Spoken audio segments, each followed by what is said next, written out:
I've been waiting for this moment for a very long while, and the time has finally come. We have the AEA 7000psi compressor. Let's open this up and check it out. A big thank you to Tom at Bluegrass Big Bore for sending out this AEA compressor.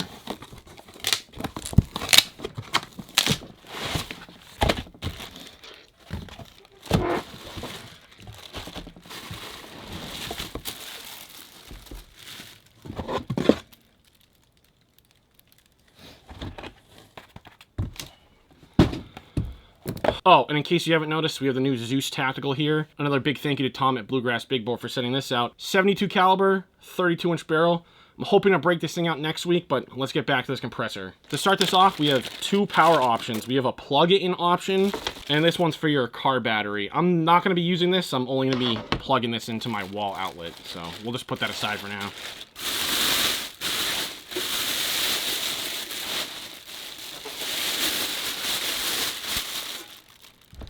Now, I believe this unit goes for around $800, and it's pretty much going to revolutionize the air gun industry right now, because efficiency is just going to go through the roof. I don't think you'll be able to use 7000 PSI unregulated. I'm pretty sure every single air gun will need to have a regulator. Granted, I would imagine that maybe there's something that's going to be produced that's going to handle the 7000 PSI unregulated, but if you have a 3000 PSI regulated or 4500 PSI regulated air gun, this thing's going to give you so much extra efficiency being able to hold 7,000 PSI in the cylinder once you get down to whatever your regulator pressure is, which will be like 2,800, 3,000, maybe a little bit lower on the 3,000 PSI guns. It's going to be amazing just to be able to shoot, you know, pretty much twice as long probably. The amount of shots out of lower caliber guns is going to be absolutely insane. Yeah, I'm looking forward to it. Let's check this out a little bit further. I'm going to peel off this little plastic cover because that just absolutely drives me nuts. Not removing that, so that is officially completed. Now on the compressor, we have two different plugins for the different power supplies. One's for the car, that one's in yellow. For the wall outlet that I'll be using, that one's in black. Before I move on and set everything up, I'm going to go through the manual real quick and read up on that. I don't want to make any mistakes. This thing's completely brand new to me, so I'll be right back. I'm going to look this up real quick. I looked through the manual, and most of it's pretty straightforward. Now, I do have one issue, and it says to check and make sure that everything's in here. So we got the compressor, we got the 110 220 cable, we got the 12 volt cable, and then on this, in the manual, it shows this piece here as being the quick release fitting, and it says to connect it to my hose, but it's already attached.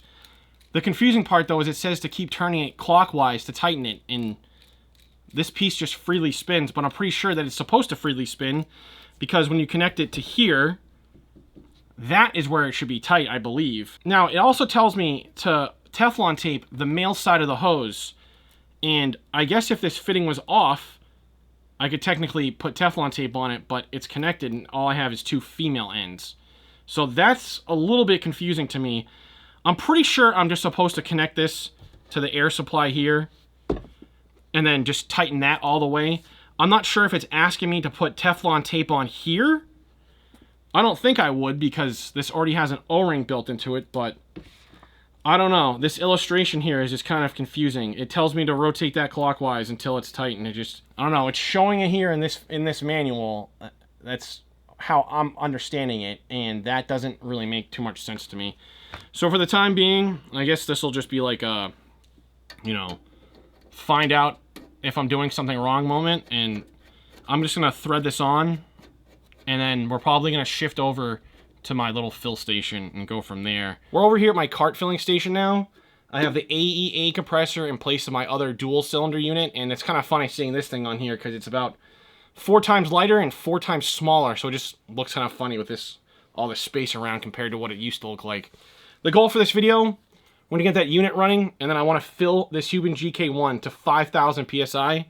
The most I've done with this so far is 4,500, so I want to get some chronograph numbers and show you the difference between a 4,500 fill and a 5,000 PSI fill. Look at the difference in velocity. So that's my goal for today. Let's get started on this unit and get it set up. First things first, let's get the power connected on this. We're going to be using the black cable for the wall outlet, so let's plug that in.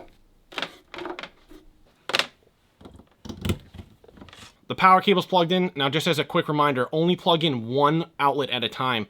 I have the wall outlet, but you also have the car option.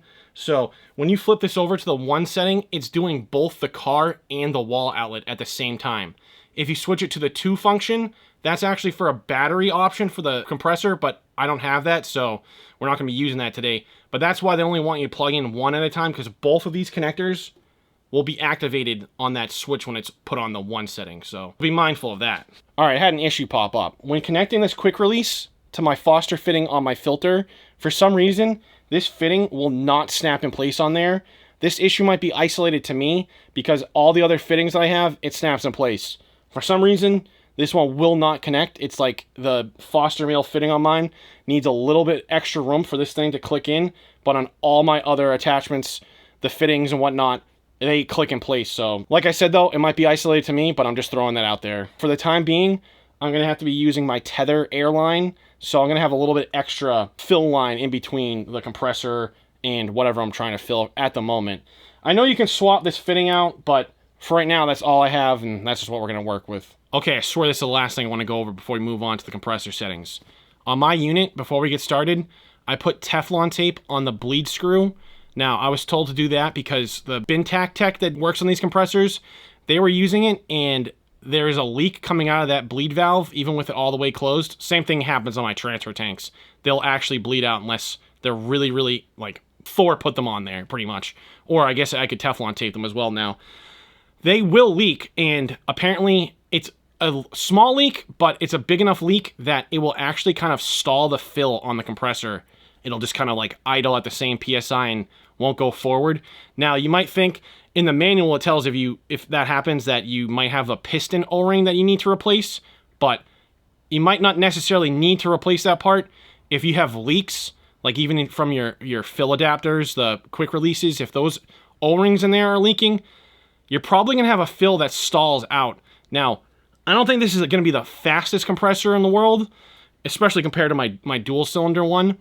The times that Bintac has on their site, it's pretty extensive. I think it's from 0 to 7,000 psi on a 900cc tank. It was like 30-something minutes. So that's quite a long time. And I wanted to go over something real quick too. I guess I lied. I'm going over two things right now. These units, it doesn't mention this in the manual. And in fact, in the manual, it says you're supposed to be only using this to fill airgun tanks. And then it says also reservoirs, which to me, that would mean that you can fill transfer tanks. But on Bintac's site, it says to not fill anything over 1,000 cc's or else you're going to void the warranty on this. It doesn't say that in the manual. Just keep that in mind, because if you think you're going to be filling transfer tanks, I don't think this thing's intended for that, even if it was a 4,500 psi fill. So I'm actually kind of curious, because I want to get, I don't even know if these are going to be available, a 7,000 psi tank. And apparently that's not going to be a possibility with this unit, but maybe, I don't know if other companies are going to be releasing these 7,000 psi compressors or just AEA. But for the time being, it's just going to be for your airgun cylinders. Okay, let's go over these compressor settings real quick. First thing I'm going to turn it on, that's going to be this one. If you had the battery in here, you can go to the 2, but the 1 is for the car and in the plug-in. So, we got our readout. Temperatures in Fahrenheit right now. We can switch that to Celsius. No pressure in here. We can switch the PSI from there and there to bar or MPa. That's our set pressure. We can change languages, so let's go over that right now. When we start changing these settings in here, as we go through them, it's going to have us go through like 3 or 4 different ones at the same time. And when you set them, it's going to just switch to the next setting. And then as you're going through, you kind of got to be quick doing it, because if you don't touch it for a little bit, it just puts them in, and then you'll just have to go back through the settings. Now, if we press the set and the minus button for 3 seconds, it should switch to Spanish. Okay, we're in Spanish. If we do the set and the plus, we're back to English. Back to English. Now, if we just hold the set button, then the PSI is going to start flashing. And there we can switch it to MPa, to bar. I'm going to stick with PSI. That's set. Now we have the temperature up there. Do Celsius or Fahrenheit. Just hit the plus or minus. So we're going to go with Fahrenheit. Set that again. Now we got the set temperature of where you want this unit to turn off. I'm going to leave it at 160. Maximum, I believe, is 170. When you want to change the set pressure, we're going to put this to 5,000 psi. You just hold the plus or the minus. It's probably going to be a little while, though.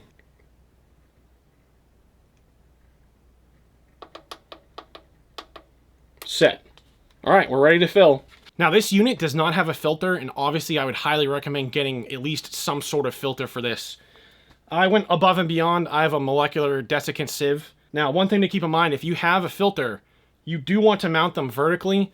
You always want gravity to help push things back down, like any contaminants or whatever, and use that to your advantage. You don't really want it, you know, on its side, because if there was water in there, you're allowing it an easier path through your fill line. So just keep that in mind. At least have something, and if you do have something, mount it vertically.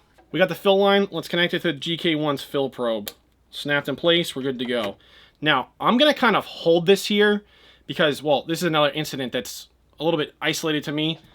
This filter will not let any air through it until it hits about 1500 to 2000 psi.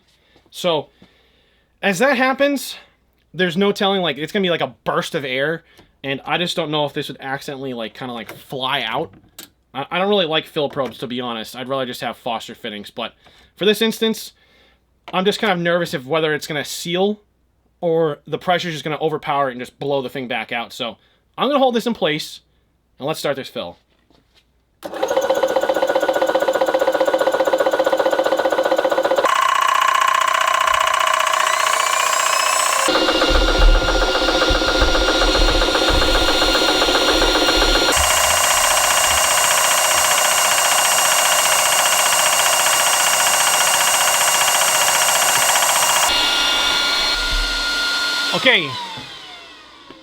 Okay, so the compressor just stopped on its own. 5,000 psi was hit. It kind of struggled. You could probably see where it was hanging there for a little bit, and then it actually kind of backed down on the fill pressure. And I'm like, all right, something's wrong. The smallest little leaks on this is pretty much all it takes to kind of stall your fill out. It's not the quickest unit. It's kind of like the tortoise and the hare. It's going to be there in the long run to get you to that 7,000 psi, but it's not going to be, you know, anything lightning fast. Now, I might be a little bit spoiled. I have my dual cylinder unit, and that thing is just much faster than this. This thing is just going to be for that long haul to get you to 7,000 psi. So technically, if you already have a bigger unit, you're probably better off with that for the 4,500 psi fills. Now, when it comes to the 7,000 psi fills, this is the unit that you'd want. So technically, if you already do have that unit, and say you're filling a gun from like 2,000 psi, I would use my bigger unit, bump it up to the 4,500, then top it off with the 4,500 to 7,000 from the AEA unit and just go from there. Especially for like transfer tanks. If you already have a transfer tank, you can just top off your gun pretty much to, you know, up to 4,500 psi and then just use the AEA unit from there on out. Now that took about 7 minutes to go from 2,000 to 5,000 psi. I probably would gather a minute or two of that was probably from my fault not closing that bleed valve all the way. So your results could be better than mine, but it's only an 85cc cylinder on that Huben GK1. It took me 13 minutes to fill my Zeus from 2,400 psi to 4,500 psi. I know the specification sheet has the wrong tube size on that. It says it's a 660, but I think it's closer to 800 cc's. So a pretty sizable tank. Plus all my, you know, I have my fill line that is the extension. We have the filter going through here. So maybe it's closer to like 900 cc. So we're pretty much topping off the max fill volume with this unit on that Zeus. So 13 minutes from 2,400 to 4,500. Now, I honestly, I'm not sure what it would take with this unit from that pressure to 7,000. We only have the 0 to 7,000, but I want to say probably like 20 something minutes. So it's, once again, not going to be anything fast, but it will get you there. And since it's doing a slow fill, you're not going to have your cylinders overheating from, you know, like my dual cylinder will overheat that cylinder. And at that point, you're going to lose a little bit of that pressure from the heat loss. Once that heat comes back down and cools off, it'll be like, you know, 4,100 to somewhere around 4,300 psi. You're going to lose a couple hundred to maybe a few hundred psi on those hot fills down once they cool off. I'm hoping this will work today. It's raining outside, there's no sun, but let's get a chronograph reading on this GK1. We're going from 5,000, and I want to see what the 4,500 gets me. Let's see if this thing actually is worth filling up to 5,000, because normally I only just did 4,500, but let's find out. So to bleed this from my end, I have another specific situation because I have the filter here that has these bleed valves on it, so we're going to crack the lower bleed valve just a hair on this filter, and then we're going to crack the bleed valve on the compressor.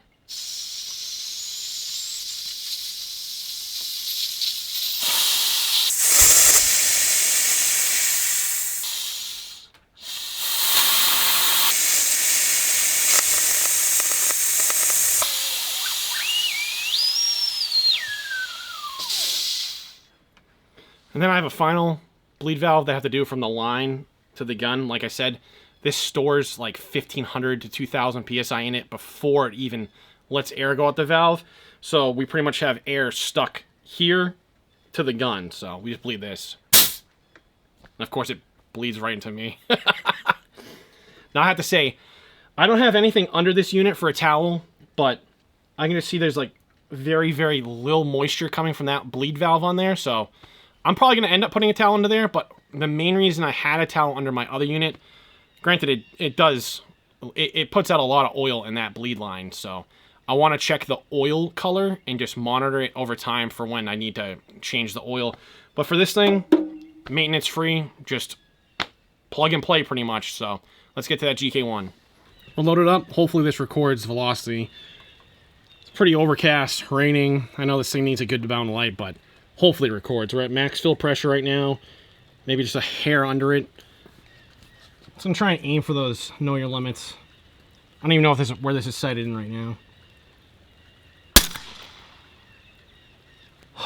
Didn't record. 859 feet per second.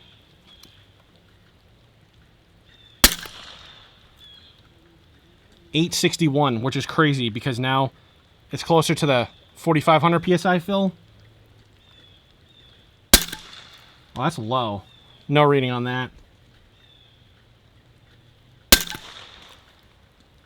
No reading on that. No reading on that. I might have to redo this another day. Not a big deal, but just the weather and whatnot. I was aiming about a foot high. It's 6 inches to the left. All right, so a little bit of a fail today, but we can always retry this again if you guys want to see it. Also, I didn't use my green screen today. I don't know if you guys prefer that for the table session area, but I feel like there's a little bit too much clutter and just clean things up. But if you like the clutter, I'll just stick with the clutter. But I just want some feedback on that if you guys would be so kind. So we'll just wrap that up for today. And if you guys want to see more of this compressor and filling other, cylinders and whatnot with it and trying out those guns and seeing how long it takes, we can do that. All right? See ya.